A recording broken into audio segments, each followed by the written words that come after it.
مبارک ہو شہ ہر دو سرا تشریف لے آئے، مبارک ہو محمد مصطفیٰ تشریف لے آئے۔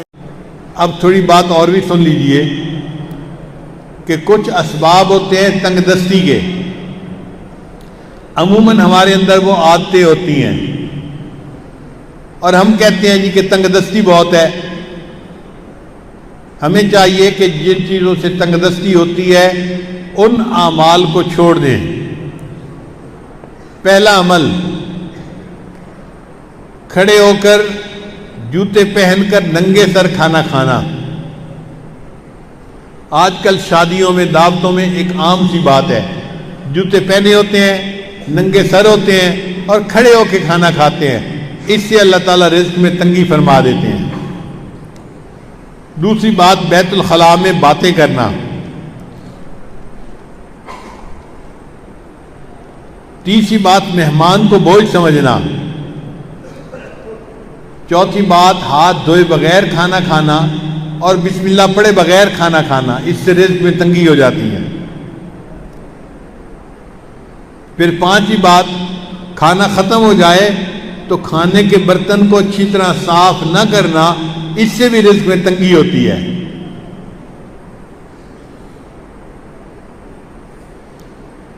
پھر چھٹی بات، مسجد میں دنیا کی باتیں کرنا۔ پھر ساتویں بات، مانگنے والے فقیر کو جھڑکنا۔ بھئی آپ کے پاس کچھ نہیں ہے دینے کے لیے تو محبت سے اس کو کہہ دے کہ بھائی آگے چلے جاؤ، جھڑکی نہ دیں۔ کئی لوگ اس فقیر غریب سمجھتے ہوئے اس کو جھڑکنا شروع کر دیتے ہیں، تجھے کہا نہیں، تو نے سنا نہیں، جاتا کیوں نہیں؟ تو فقیر کو جھڑکنے سے خود بندہ رزق کی تنگی میں مبتلا ہو جاتا ہے۔ پھر ساتواں عمل، مغرب کے بعد بلا عذر کے سو جانا۔ عشاء کے بعد سونا چاہیے۔ مغرب کے بعد اگر بیماری ہے یا عذر ہے تو اور بات ہے، پھر اجازت ہے۔ اگر عذر نہیں تو مغرب کے بعد سونے کی عادت ہی بنانی چاہیے۔ پھر 10واں عمل جس سے رزق تنگ ہو جاتا ہے، بغیر عذر کے نماز قضا کر دینا۔ فجر نہیں پڑھتے، ظہر نہیں پڑھتے، عصر نہیں پڑھتے، مغرب نہیں پڑھتے، باتوں میں لگے رہے، نماز قضا ہو گئی۔ پھر 11واں عمل جس سے رزق میں تنگی آتی ہے، جھوٹ بولنا۔ اور آج کل تو جھوٹ بولنے کی ابتدا ماں باپ بچے سے ہی کر دیتے ہیں۔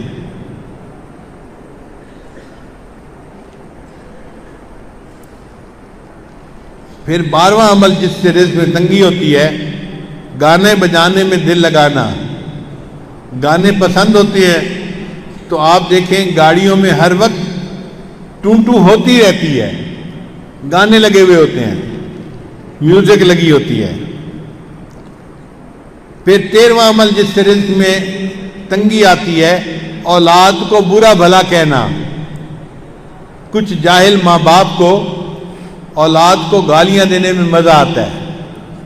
ماں ہے تو گالیاں دیتی ہے، باپ ہے تو گالیاں دیتا ہے۔ اولاد کو گالیاں دینے سے اللہ تعالیٰ بندے کو رزق کی تنگی میں مبتلا کر دیتے ہیں۔ اس لیے غصے میں بھی اولاد کو دعا دینی چاہیے۔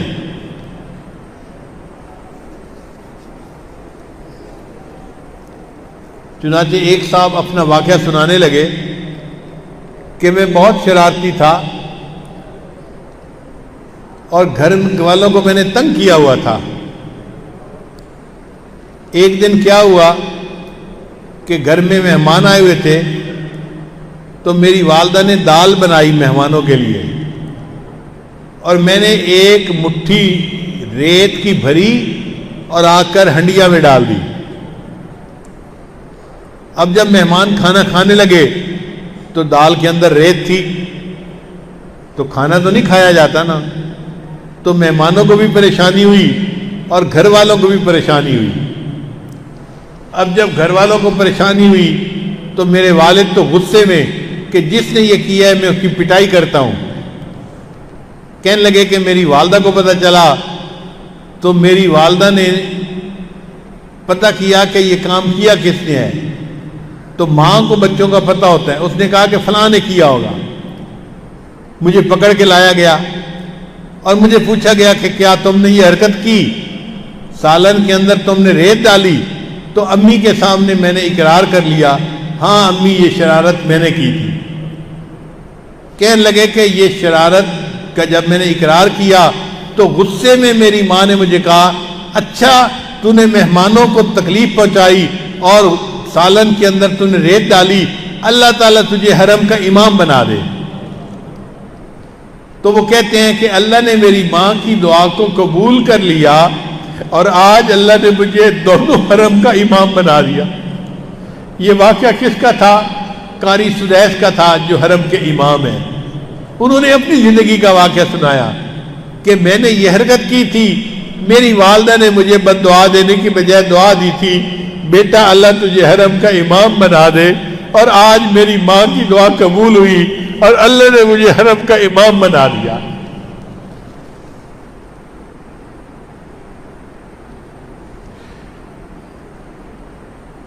پھر 14واں عمل قرآن پاک کو بے وضو ہاتھ لگانا. بعض لوگ قرآن مجید کی بے حرمتی کرتے ہیں, وضو کے ساتھ ہاتھ لگانا چاہیے, وہ بے وضو بھی ہاتھ لگا لیتے ہیں. تو بے وضو ہاتھ لگانے سے اللہ تعالیٰ رزق میں تنگی پیدا فرما دیتے ہیں. 15واں عمل غیر محرم کو بے دھڑک دیکھنا. بعض نوجوان سمجھتے ہیں کہ ہوتا تو کچھ نہیں, تو غیر محرم کو دیکھو مزے اڑاؤ. تو غیر محرم کو دیکھنے سے اللہ تعالیٰ بندے کو رزق کی تنگی میں مبتلا فرما دیتے ہیں. اور 16واں عمل جس سے کہ اللہ تعالیٰ رزق کو تنگ کر دیتے ہیں, اپنے اہل خانہ کے ساتھ ہر وقت لڑتے رہنا. یہ گناہ آج کے دور میں عام ہو گیا ہے.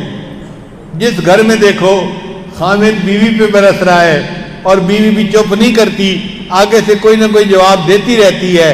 اس نوک جھونک کے بدلے اللہ تعالیٰ رزق کی تنگی میں مبتلا کر دیتے ہیں.